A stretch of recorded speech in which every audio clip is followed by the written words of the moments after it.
Hello students, આજે આપણે ધોરણ 12નું ચેપ્ટર નંબર 8 જોઈશું, જે છે જાવામાં ક્લાસ અને ઓબ્જેક્ટ. તો આ ચેપ્ટરની અંદર આપણે આગલા વિડીયોમાં જોયું છે કે ઇન્સ્ટન્સ વેરિયેબલ, ઇન્સ્ટન્સ મેથડ અને ક્લાસ વેરિયેબલ અને ક્લાસ મેથડ કોને કહેવાય છે અને તેનો કઈ રીતે ઉપયોગ થાય છે. હવે આજના વિડીયોની અંદર આપણે પોલિમોર્ફિઝમ અને કન્સ્ટ્રક્શન જોવાના છે અને તેના એક્ઝામ્પલ પણ આપણે કરવાના છે. ચલો તો હવે સ્ટાર્ટ કરીએ. તો સૌથી પહેલાં તો પોલિમોર્ફિઝમ કોને કહેવાય છે?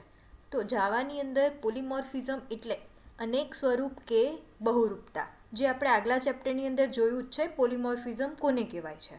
અને પોલિમોર્ફિઝમમાં શું હોય છે? તો એની અંદર એક જ નામ સાથેની જુદી જુદી મેથડ હોય છે, એટલે કે મેથડના નામ સરખા હશે પરંતુ તેની સિગ્નેચર અલગ હશે. હવે નામ સરખા છે એટલે તમે કહી શકો છો કે અનેક સ્વરૂપ, એટલે કે મેથડનું નામ એક જ છે પરંતુ તેના સ્વરૂપો અલગ અલગ છે.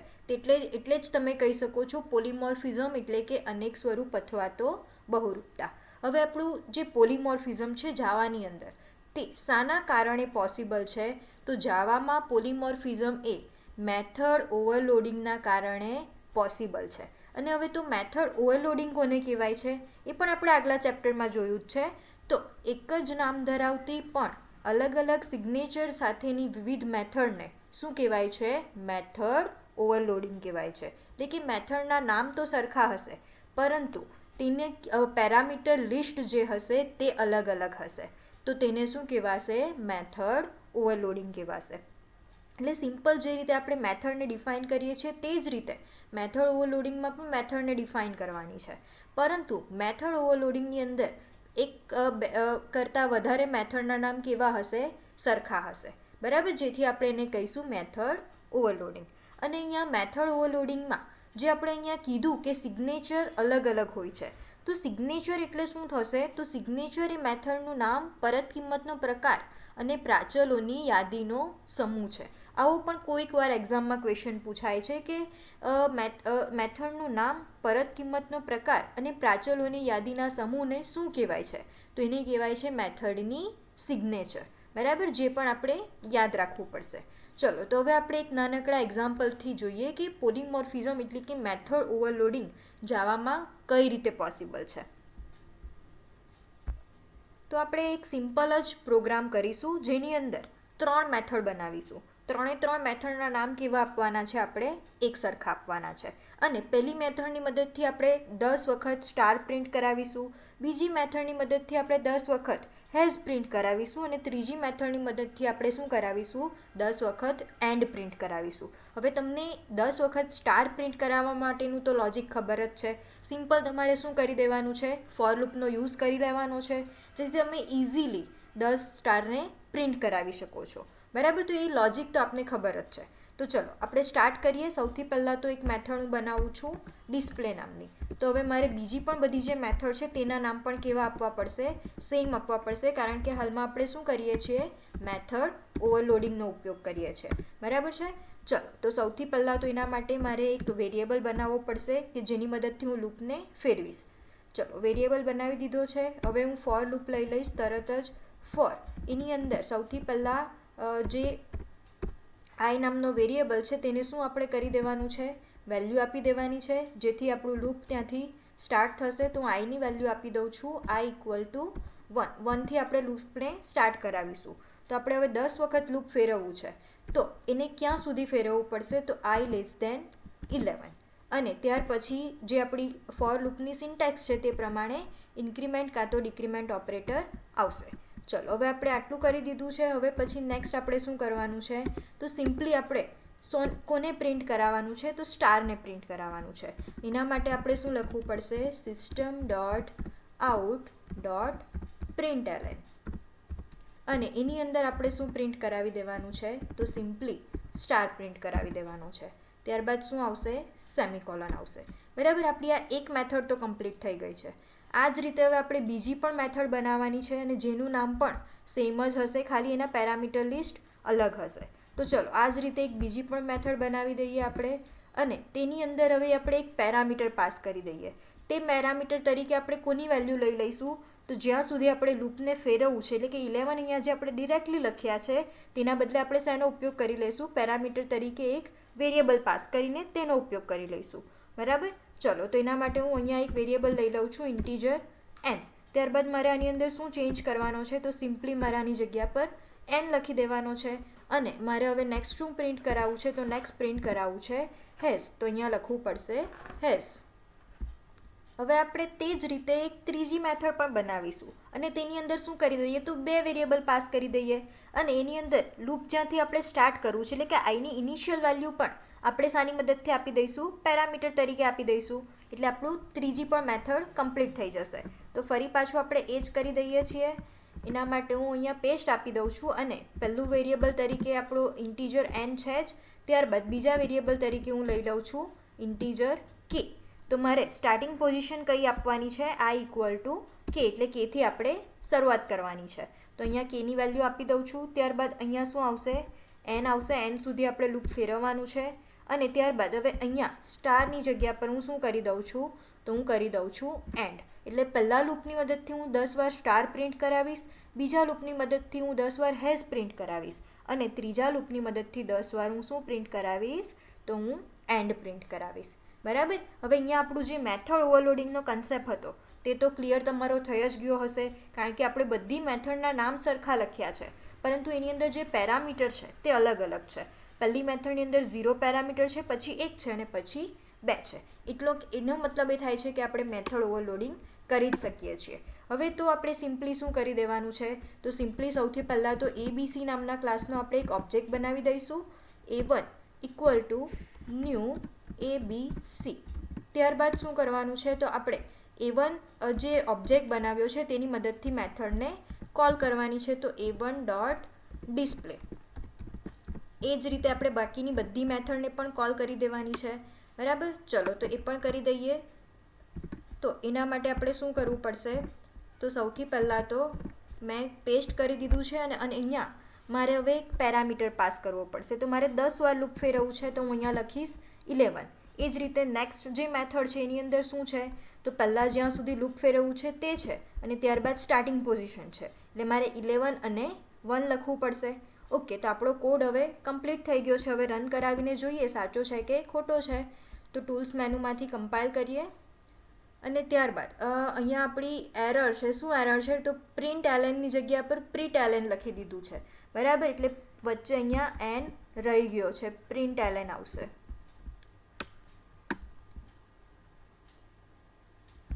ચલો, હવે આપણું કમ્પ્લીટ થઈ ગયું છે. હવે આપણે ફરી પાછું સેવ કરીને કમ્પાઇલ કરી દઈએ. ઓકે, હવે નેક્સ્ટ કરીએ ટૂલ્સ મેનુમાંથી ગો. ચલો, જોઈ લો. પહેલી વાર તમને 10 સ્ટાર મળે છે, પછી હેઝ મળે છે અને પછી એન્ડ મળે છે. એટલે કે સિમ્પલ જે આપણો કોન્સેપ્ટ છે શાનો, પોલીમોર્ફિઝમનો, એ અહીંયા કમ્પ્લીટ થાય છે. ચલો, એ જ રીતે હવે આપણા ચેપ્ટરનો નેક્સ્ટ પાર્ટ જોઈએ. તો આપણા ચેપ્ટરનો નેક્સ્ટ પાર્ટ છે કન્સ્ટ્રક્ટર. હવે સૌથી પહેલાં તો કન્સ્ટ્રક્ટર એટલે શું, તો કન્સ્ટ્રક્ટર એ સૌથી પહેલાં તો એક મેથડ જ છે. બરાબર. અને એ કેવી મેથડ છે, તો બાકીની બધી મેથડ કરતાં કઈ રીતે અલગ પડે છે, તો બીજી જે આપણે મેથડ બનાવીએ છીએ તેને આપણે કોલ કરવી પડે છે. શાની મદદથી કોલ કરીએ છીએ, ઓબ્જેક્ટની મદદથી કોલ કરીએ છીએ. પરંતુ કન્સ્ટ્રક્ટર એક એવી વિશિષ્ટ મેથડ છે કે જ્યારે આપણે નવો ઓબ્જેક્ટ નિર્મિત કરીએ છીએ, એટલે કે બનાવીએ છીએ, ત્યારે જ આપોઆપ ઇન્વોક થઈ જાય છે. એટલે કે આપણે એને કોલ કરવાની જરૂરત નથી, એનો કોલ ઇમ્પ્લિસિટલી થાય છે. બરાબર. એટલે આ એક ખાસ વસ્તુ યાદ રાખજો કે કન્સ્ટ્રક્ટર પણ બાકીની મેથડની જેમ મેથડ જ છે, પરંતુ તેને આપણે ઇન્વોક જાતે કરવી નથી પડતી. જ્યારે પણ કન્સ્ટ્રક્ટરને આપણે બનાવીએ છીએ, ઓબ્જેક્ટને બનાવીએ છીએ, ત્યારે કન્સ્ટ્રક્ટર આપોઆપ જ કોલ થઈ જાય છે. તો તેવી મેથડને કેવી કહેવાય છે, કન્સ્ટ્રક્ટર કહેવાય છે. અને તે પ્રારંભિક કિંમતો આપવા માટે બનાવવામાં આવે છે. અને આપણે એક કન્સ્ટ્રક્ટર તો જોયો જ છે, જ્યારે આપણે ઓબ્જેક્ટ બનાવીએ છીએ ત્યારે સામાન્ય રીતે એક કન્સ્ટ્રક્ટરને તો આપણે કોલ કરીએ જ છીએ. બરાબર. ચલો, હવે આપણે નેક્સ્ટ જોવાનું છે કે કન્સ્ટ્રક્ટર મેથડ અન્ય મેથડ કરતાં બીજી કઈ રીતે અલગ પડે છે. તો સૌથી પહેલાં તો આપણે મેઇન યાદ રાખવાનું છે કે કન્સ્ટ્રક્ટરનું નામ ક્લાસના નામને સમાન જ હોવું જોઈએ, એટલે કે જે નામનો તમારો ક્લાસ હશે તે જ નામની તમારી મેથડ હશે તો તેને શું કહેવાશે? કન્સ્ટ્રક્ટર કહેવાશે. ત્યારબાદ નેક્સ્ટ, કન્સ્ટ્રક્ટરને પરત પ્રકાર હોતો નથી. એટલે અત્યાર સુધી આપણે જેટલી પણ મેથડ બનાવી છે તેની આગળ આપણે પહેલાં તો રિટર્ન ટાઈપનો યુઝ કર્યો છે, પરંતુ કન્સ્ટ્રક્ટરને રિટર્ન ટાઈપ હોતો નથી, એટલે તમે વગર રિટર્ન ટાઈપે પણ કન્સ્ટ્રક્ટર બનાવી શકશો. ત્યારબાદ નેક્સ્ટ છે, તે પ્રોગ્રામમાં કોઈ પણ જગ્યાએ ઇન્વોક કરવામાં આવતો નથી.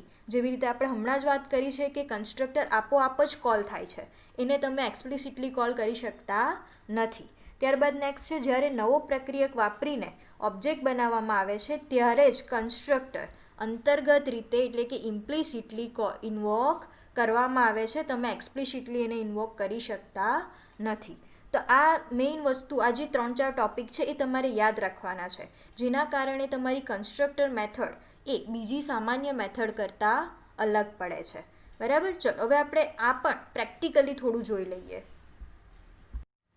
તો ચલો આપણે કન્સ્ટ્રક્ટરને સમજવા માટે પણ આ સેમ એક્ઝામ્પલનો જ યુઝ કરી લઈએ. તો હવે આપણે અહીંયા પણ મેથડ તો બનાવેલી જ છે, પરંતુ આ બધી મેથડ કેવી છે? તો આ બધી જ મેથડ કન્સ્ટ્રક્ટર નથી. તો સૌથી પહેલાં તો એને કન્સ્ટ્રક્ટર બનાવવા માટે આપણે શું કરવું પડશે? તો કન્સ્ટ્રક્ટર બનાવવા માટે પહેલાં તો મેથડનું નામ અને તમારા ક્લાસનું નામ સેમ હોવું જોઈએ. તો મારે બધી જ મેથડનું નામ ચેન્જ કરીને શું કરી દેવું પડશે?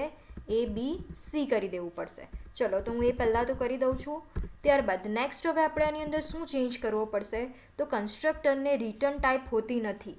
એનો મતલબ કે હવે મારે અહીંયા વોઇડ લખવાની જરૂરત નથી, કારણ કે કન્સ્ટ્રક્ટરને રિટર્ન ટાઈપ નથી, તો મારે અહીંયાથી વોઇડ પણ કાઢી દેવું પડશે. પછી બાકીની મેથડ કરતાં કન્સ્ટ્રક્ટર બીજી કઈ રીતે અલગ પડે છે? તો કન્સ્ટ્રક્ટરને કોલ એક્સપ્લિસિટલી થતો નથી, ડિરેક્ટલી જ્યારે આપણે ઓબ્જેક્ટ બનાવીએ છીએ ત્યારે જ કોલ થાય છે. બરાબર? તો અહીંયા જે આપણે આ 3 મેથડને કોલ કરી છે એ મેથડને કોલ કન્સ્ટ્રક્ટરમાં કરવાની રહેતી નથી, પરંતુ એના માટે શું કરવાનું છે? તો સૌથી પહેલાં જ્યારે તમે ઓબ્જેક્ટ બનાવશો ત્યારે આપોઆપ જ કોલ થશે. તો અહીંયા આપણે જે પહેલો કન્સ્ટ્રક્ટરનો યુઝ કર્યો છે તે આપોઆપ જ અહીંયા શું થઈ જશે? કોલ થઈ જશે. જ્યારે આપણે ABC માટે એક નવો ઓબ્જેક્ટ બનાવીશું ત્યારે જ આ ABC નામનો જે કન્સ્ટ્રક્ટર છે તે કોલ થઈ જશે. એ જ રીતે હવે બીજા કન્સ્ટ્રક્ટરને કોલ કરવો છે તો એના માટે આપણે ફરી પાછો એક ઓબ્જેક્ટ બનાવી દઈએ, ABC A2 = ન્યૂ, અને ત્યારબાદ આપણે ફરી પાછું લખી દઈએ ABC, અને આ કન્સ્ટ્રક્ટરની અંદર આપણે એક પેરામીટર પાસ કર્યો છે તો અહીંયા પણ આપણે શું કરવું પડશે? એક પેરામીટર પાસ કરી દેવો પડશે, જેથી સિસ્ટમ આપણા કમ્પાઇલરને ખબર પડશે કે આપણે કોને કોલ કરવા માંગીએ છીએ. એ જ રીતે નેક્સ્ટ આપણે શું કરવાનું છે? તો આપણે જે ત્રીજો કન્સ્ટ્રક્ટર બનાવ્યો છે, બરાબર, તો એના માટે આપણે ફરી પાછો એક નવો ઓબ્જેક્ટ બનાવવો પડશે અને એને હું નામ આપી દઈશ A3, અને ત્યારબાદ એ કન્સ્ટ્રક્ટરની અંદર પેરામીટર 2 છે તો મારે પણ અહીંયા 2 પેરામીટર પાસ કરવા પડશે.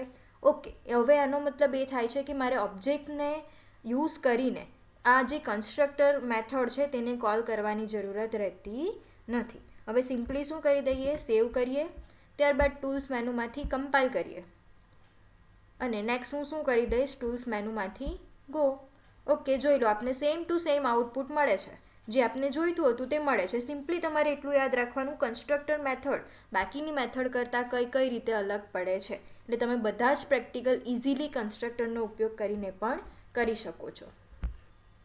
ચલો તો હવે આપણો નેક્સ્ટ ટોપિક છે એક્સેસ કંટ્રોલના વિઝિબિલિટી મોડિફાયર. હવે આપણે આગળ પણ જોયા છે કે જાવાની અંદર 4 વિઝિબિલિટી મોડિફાયર હોય છે. કયા છે? પબ્લિક, પેકેજ, પ્રોટેક્ટેડ અને પ્રાઇવેટ. તો એક્સેસ કંટ્રોલ એ દ્રશ્યતાની નિયંત્રણ બાબત છે, જેથી એક્સેસ મોડિફાયરને શું કહેવાય છે? વિઝિબિલિટી મોડિફાયર પણ તમે કહી શકો છો. તો આ પણ એક વસ્તુ યાદ રાખજો, કોઈક વાર એક્ઝામમાં મે બી પૂછાઈ શકે છે. બરાબર? હવે મેથડ અને વેરિયેબલને સુરક્ષિત રાખવા માટે જ આ 4 જે આપણા જાવાના પીસ છે, એક્સેસ મોડિફાયર છે તે વપરાય છે, જે આપણે આગળ જોયું જ છે શેના માટે વપરાય છે તે. બરાબર? તો એના માટે પબ્લિક, પેકેજ, પ્રોટેક્ટેડ અને પ્રાઇવેટ આ 4 જાવાના પીસ વપરાય છે, એક્સેસ મોડિફાયર વપરાય છે. હવે તેની અંદર સૌથી વધારે વિઝિબિલિટી કોણ પૂરું પાડે છે? પબ્લિક, એટલે કે પ્રથમ સ્તરની વિઝિબિલિટી મોડિફાયર છે. ત્યારબાદ બીજા સ્તરનો વિઝિબિલિટી મોડિફાયર કયો છે? પેકેજ છે. એ જ રીતે ત્રીજા સ્તરનો વિઝિબિલિટી મોડિફાયર કયો છે? પ્રોટેક્ટેડ, અને ચોથા સ્તરનો વિઝિબિલિટી મોડિફાયર કયો છે? તો એ છે પ્રાઇવેટ. બરાબર. તો હવે આપણા ચારે ચાર જે વિઝિબિલિટી મોડિફાયર છે તેને આપણે થોડા થોડા ડિટેલમાં જોવાના છે. ચલો તો સ્ટાર્ટ કરીએ. તો સૌથી પહેલું તો છે પબ્લિક. હવે પબ્લિક વિઝિબિલિટી મોડિફાયર શેના માટે વપરાય છે?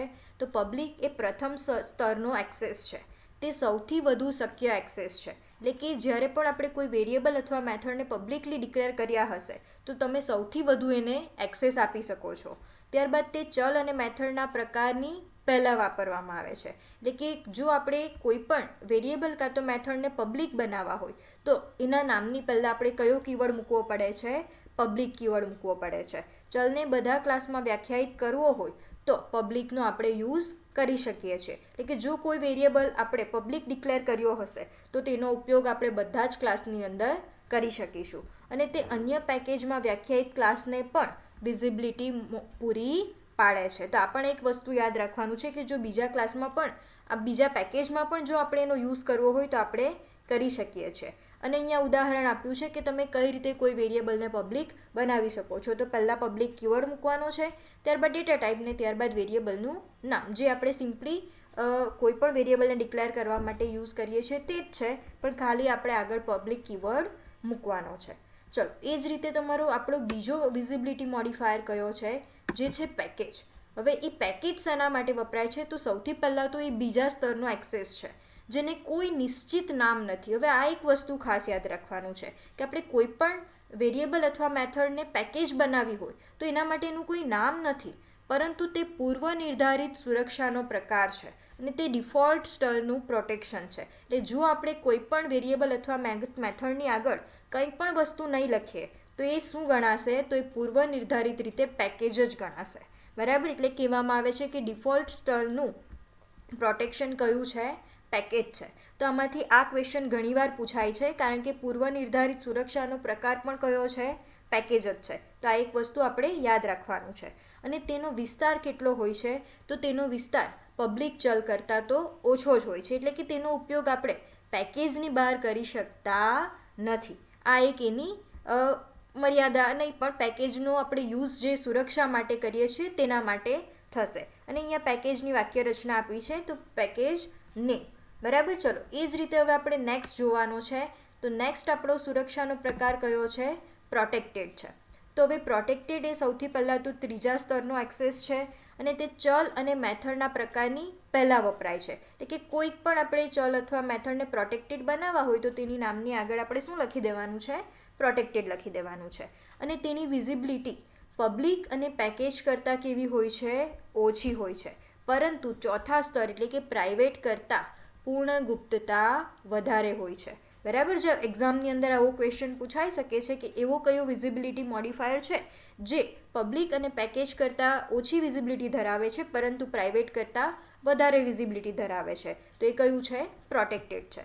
અને આ સ્તરના પ્રોટેક્શનનો ઉપયોગ ફક્ત સબ ક્લાસને એક્સેસ કરવા માટે અથવા તો ફ્રેન્ડ તરીકે ઘોષિત કરેલી મેથડ સાથે સહિયારા ઉપયોગ માટે જ થાય છે. એટલે કે આપણે આ પ્રોટેક્ટેડ વિઝિબિલિટીનો ઉપયોગ ક્યારે કરીશું? ઇનહેરિટન્સની અંદર કરીશું. તો ત્યારે જ આપણે જોઈ લઈશું એ શેના માટે અને કઈ રીતે વપરાય છે. ચલો એ જ રીતે હવે આપણે નેક્સ્ટ કયો વિઝિબિલિટી છે? પ્રાઇવેટ વિઝિબિલિટી મોડિફાયર નેક્સ્ટ આપણો છે પ્રાઇવેટ. અને પ્રાઇવેટને સૌથી ઓછી સુરક્ષા એટલે કે સૌથી વધુ સુરક્ષા પૂરી પાડે છે. અને તે કયા સ્તરનો વિઝિબિલિટી મોડિફાયર છે? ચોથા સ્તરનો છે. અને તે પણ ચલના મેથડના પ્રકારની પહેલાં જ વપરાય છે. એટલે કે પ્રાઇવેટ જો તમારે કોઈ વેરિયેબલ કે મેથડને બનાવવી હોય તો તેના નામની આગળ તમારે કયો કીવર્ડ મૂકવાનો છે? પ્રાઇવેટ કીવર્ડ મૂકવાનો છે. અને તેનો ઉપયોગ કરીને સૌથી ઉચ્ચ કક્ષાની સુરક્ષા મેળવી શકાય છે. તો આ પણ એક્ઝામમાં ક્વેશ્ચન પૂછાય છે કે કયા વિઝિબિલિટી મોડિફાયરનો ઉપયોગ કરીને સૌથી ઉચ્ચ કક્ષાની સુરક્ષા મેળવી શકાય છે? તો તે શું છે? પ્રાઇવેટ. અને તે સૌથી ઓછી દ્રશ્યતા પૂરી પાડે છે કારણ કે એ સૌથી જો તમે કોઈ વેરિયેબલને પ્રાઇવેટ ડિક્લેર કર્યો હશે તો એનો એક્સેસ ખાલી એ મેથડ પૂરતો જ હશે. એટલે તમે કહી શકો એ સૌથી ઓછી દ્રશ્યતા પૂરી પાડે છે. અને તે ડેટા એન્કેપ્સ્યુલેશન પણ પૂરું પાડે છે. દુનિયાની નજરમાંથી ડેટાને છુપાવે છે અને ખોટી રીતની ગણતરીને મર્યાદામાં રાખે છે કારણ કે એની એક્સેસ કેટલું હશે? ખાલી એ મેથડ પૂરતું જ હશે, એ ક્લાસ પૂરતું જ હશે. ચલો તો ડેટા એન્કેપ્સ્યુલેશન પૂરું પાડવાનો સૌથી શ્રેષ્ઠ માર્ગ વધુમાં વધુ ડેટા પ્રાઇવેટ કરવાનો છે. બરાબર. ચલો હવે આપણે નેક્સ્ટ જોવાનું છે કે જો આપણે કોઈ વેરિયેબલને પ્રાઇવેટ ડિક્લેર કરી દઈશું તો આપણે એ જ ક્લાસમાં યુઝ કરી શકીએ કે બીજા ક્લાસમાં પણ યુઝ કરી શકીએ. બરાબર. તો એના માટે એક આપણે નાનકડું એક્ઝામ્પલ જોઈશું. તો ચલો હવે અહીંયા મેં એક એક્ઝામ્પલ લીધું છે જે આપણે આગળ પણ કરીને જોયું છે. સિમ્પલ કયું એક્ઝામ્પલ છે તો તમારે રેક્ટેંગલનો એરિયા ફાઇન્ડ કરવો હોય તો એ કઈ રીતે થાય તેના માટેનું એક્ઝામ્પલ છે. બરાબર. અને આની અંદર હવે આપણા જે આ બે વેરિયેબલ છે લેન્થ અને વિડ્થ એ બંને અત્યારે મેં કેવા ડિક્લેર કર્યા છે તો મેં આગળ કંઈ પણ વસ્તુ લખ્યું નથી એટલે બાય ડિફોલ્ટ કેવા કહેવાશે પેકેજ કહેવાશે.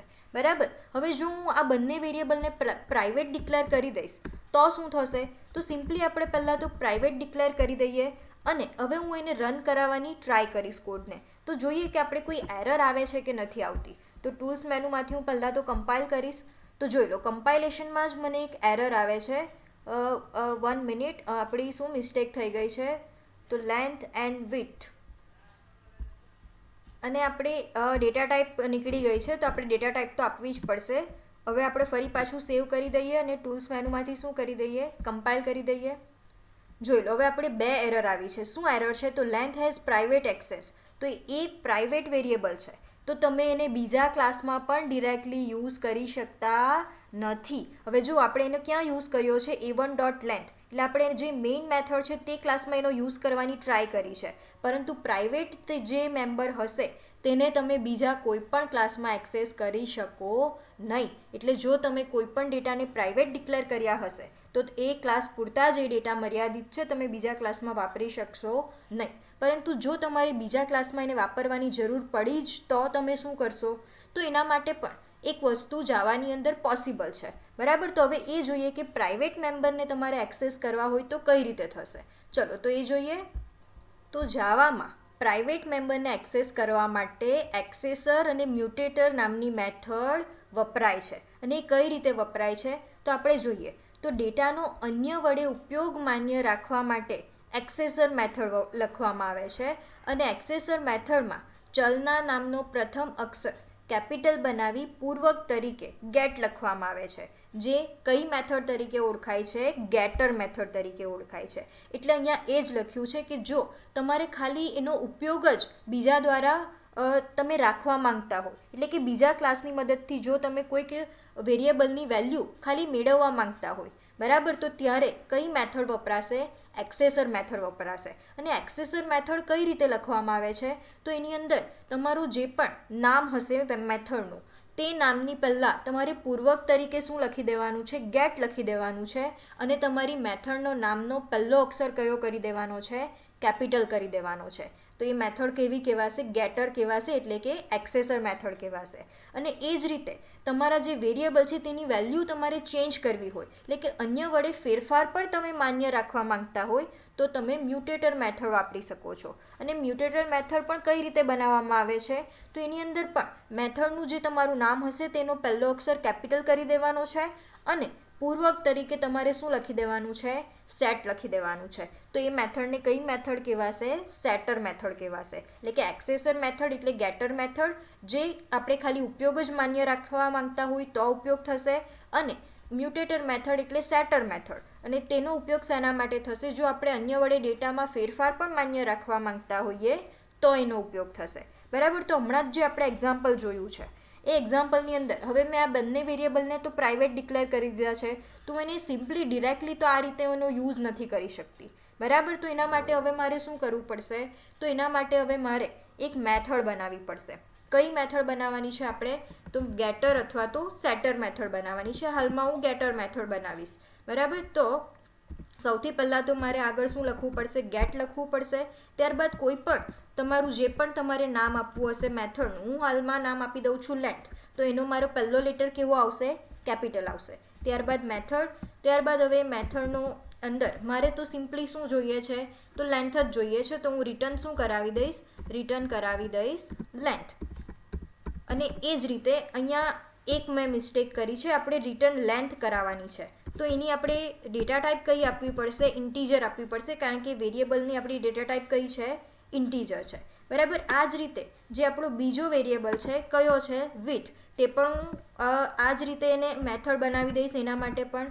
બરાબર. તો ગેટ લેન્થની જગ્યા પર હવે અહીંયા હું શું લખી દઈશ ગેટ વિથ. યાદ રાખજો તમારો પહેલો લેટર કેપિટલ જ હોવો જોઈએ તો જ એ ગેટર મેથડ બનશે, બરાબર. અને એ જ રીતે મને હવે અહીંયાથી કયો વેરિયેબલ જોઈએ છે તો વિડ્થ જોઈએ છે, તો અહીંયા હું શું લખી દઈશ વિડ્થ, બરાબર. હવે મારે આ મેથડને કોલ કરવાની છે ક્યારે, જ્યારે પણ મારે આ લેન્થ અને વિથ નામનો વેરિયેબલ યુઝ કરવો હશે ત્યારે. તો મારે અહીંયા પણ શું કરી દેવું પડશે હવે, તો સિમ્પલી મેં લેન્થ લખ્યું છે એની બદલે મારે શું લખવું પડશે, ગેટ લેન્થ, અને એ મેથડ છે તો પાછળ પેરેન્થેસિસનું ચિહ્ન આવશે. અને એ જ રીતે અહીંયા મારે શું કોલ કરાવવાનું છે, વિથ માટે ગેટ વિથ નામની મેથડને કોલ કરાવવાની છે અને ત્યારબાદ આવશે પેરેન્થેસિસનો સિમ્બોલ. તો અહીંયા હવે ખાસ યાદ રાખજો ગેટ લેન્થ અને ગેટ વિથ એ શું છે, તો એ આપણી એક્સેસર મેથડ છે, બરાબર. જેનો ઉપયોગ કરીને જે આપણા પ્રાઇવેટ મેમ્બર છે લેન્થ અને વિથ તે આપણે બીજા ક્લાસમાં પણ યુઝ કરી શકીએ છીએ. એટલે હવે જે આપણી આ એરર આવતી હતી તે એરર હવે આવશે નહીં અને આપણું જે આઉટપુટ છે એ આપને મળી જશે. ચલો તો ટ્રાય કરીને જોઈ લઈએ. તો સૌથી પહેલાં તો કમ્પાઇલ કરીએ. ઓકે, કમ્પાઇલેશન સક્સેસફુલ થઈ ગયું છે, એનો મતલબ કે હવે પ્રાઇવેટ મેમ્બર પણ આપણે યુઝ કરી શકીએ છીએ બીજા ક્લાસની અંદર. ચલો ગો કરાવી દઈએ.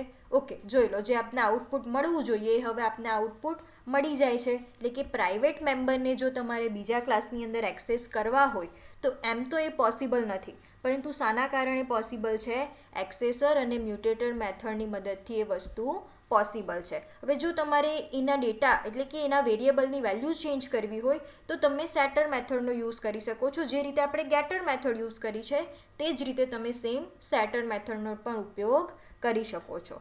તો ચલો હવે આજના વિડીયો માટે આપણે આટલું જ રાખીએ છીએ. હવે આજે ચેપ્ટરનો નેક્સ્ટ પાર્ટ છે એ આપણે નેક્સ્ટ વિડીયોની અંદર જોઈશું. ત્યાં સુધી ગુડ બાય.